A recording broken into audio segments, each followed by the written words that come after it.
let's talk reading your knitting a little bit. I am, once again, in my Florentine frieze pattern.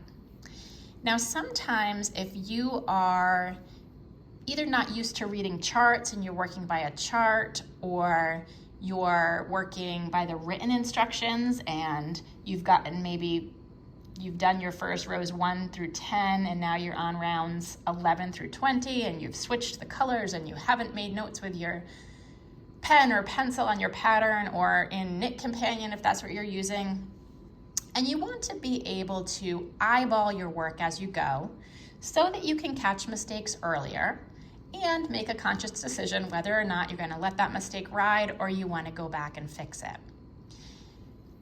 What you can do is, as your pattern starts to form, you can use the check. If you've heard people say, admire your work often, catch mistakes sooner. Admiring your work, when you move it down and look at it, is going to show you when something's off a little bit.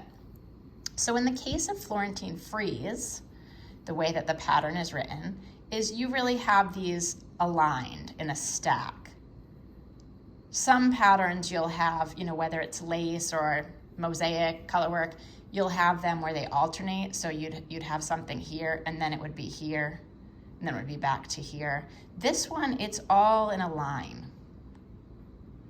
So as you go, what you're going to see forming, if you look at things symmetrically, you'll have these center stitches where you can go down a column and you can see that that's always the center stitch between 2 of the knit under the loose stitches, for example. Or you can look down a column of knitting under the loose stitches and follow that. And what that will help is in areas, if you can see here, I'm going to pull it down a little bit, where you're slipping stitches. See how this pattern forms that you'll start to recognize where you've got 2 slip stitches and 1 in between. So let's say you're watching TV or the phone rings or you get distracted by a child or dinner burning. What you can do is you can look and all of a sudden you're going to catch if you got off a stitch because in your 4 stitch count you set it down, picked it up, and missed something.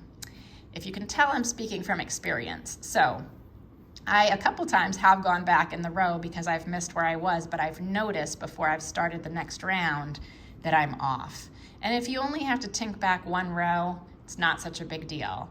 But if you get much further up or you get to the end of your round and you realize you're not where the repeat's supposed to end, that's obviously another signal. So I just thought I'd take a minute to talk about reading your knitting. So I am currently in round 17 where I'm knitting under the loose stitches. And I am, again, having a 4 stitch repeat. Knit, slip, under the loose stitches, slip. So let's say I was going along and I did my knit, slip, under the loose stitches, slip. And I put it down and I forgot where I was. And I ended up doing knit, and then, or I had done another knit. Let's say that's more the case of something you do. So you knitted, kid needed you, you left, you came back, and you thought, I'm on my 4 stitch repeat, and I'm going to knit, slip, knit under the loose stitch,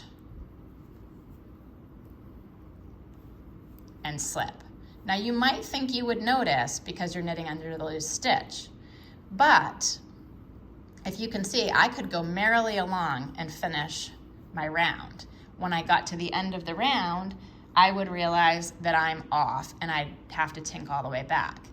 If when you get distracted, you come back to your knitting and you look it up and admire it, and you say, okay, I'm gonna start now with my knit, slip, all of a sudden, you'll start to notice, wait a minute, I am not knitting in this column where it's the first stitch of my repeat.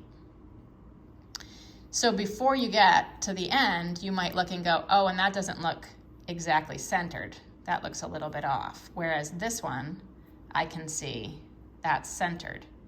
So if I did my count now, and I looked back, and this was my knitting under the loose stitch, I'd say, okay, knit, slip, under the loose stitch, slip, knit, slip. Oh, wait a minute. I knitted, knitted, slipped, under the loose stitch, slipped.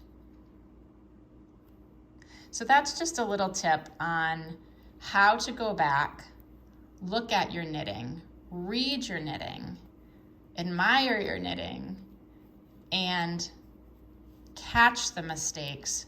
Now, actually, this is a good opportunity. How do I fix a knit under the loose stitch? So what did I do? I want to do, it's not focusing very well. I want to go backwards. So if I were to just try to take this stitch out,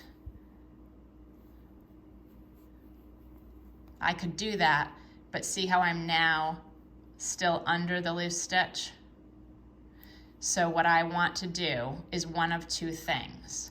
If I do it this way, then I can quite simply move the stitch, drop it again, and move it back. Or have to knit it again so I can tink it again. If I had gotten to this point, I can also do the steps in the opposite order. I can go back underneath. It's a little bit more fiddly. See, but you're kind of going backwards. So that was your under. And then you've still got it knitted. See, this is your working yarn. Tinking it back.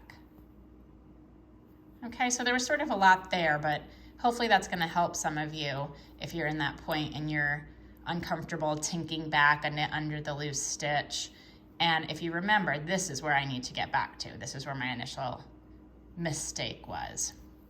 So this is a slip stitch, right? In order to undo that, you just slip it back, and you want to keep the legs oriented the correct way so that you can open them, not twisted. And then here is the one I need to tink back to correct. So now I'm back on track. This was my knit one, then I slip under the loose stitch and slip. And then you can admire how nice and symmetrical it is and how your columns line up.